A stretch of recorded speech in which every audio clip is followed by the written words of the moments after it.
Dawn at the golf course, and there's more than water hazards here. Jess and her cubs are breakfasting on the fairway. With the odd sandwich on the side, this lush lawn has become a vital food source, and it's also one of the few places in Whistler without bear-proof bins.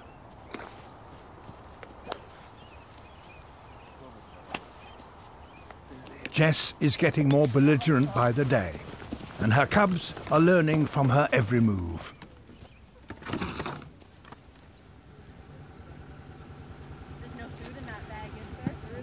The fatter of the two cubs attacks the golf bag. He can smell food inside, and it'll take more than a poorly aimed putter to distract him. Smash and grab is now their way of life.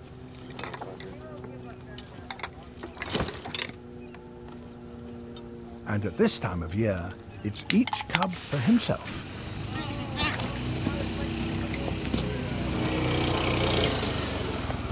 Reinforcements arrive just in time.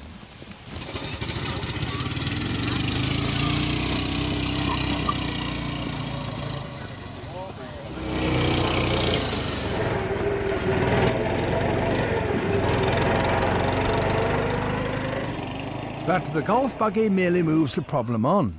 Jess heads straight for the dumpsters and is ready to take on all comers.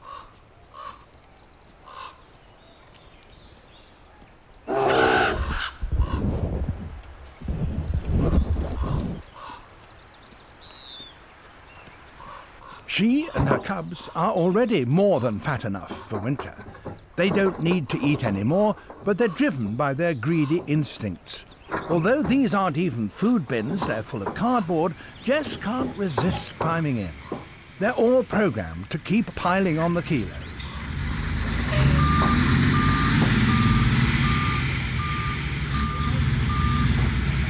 Even when the dump truck arrives, Jess is reluctant to leave. Greedy bears have been known to be picked up and dropped into the trailer. Whistler has its own force of bear police to deal with troublemakers. But by the time they turn up, Jess has vanished.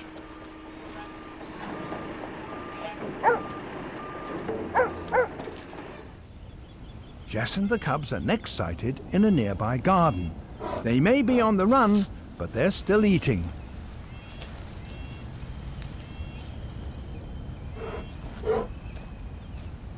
The police have lost her trail and can only fire warning shots into the air in the hope that she'll be scared back into the hills.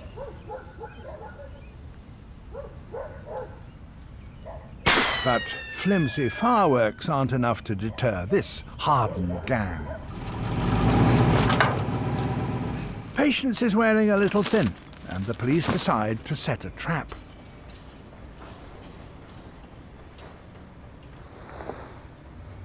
Problem bears are tempted into a cage, but this year Jess is far from the only nuisance bear in town. A fat male, possibly the one making the most of Whistler's nightlife, can't resist the smell of sticky molasses. He'll be released in a remote wilderness. It's the short, sharp shock treatment. But being dumped in a strange location in the territory of other bears when the race for food is at its most crucial is a traumatic experience.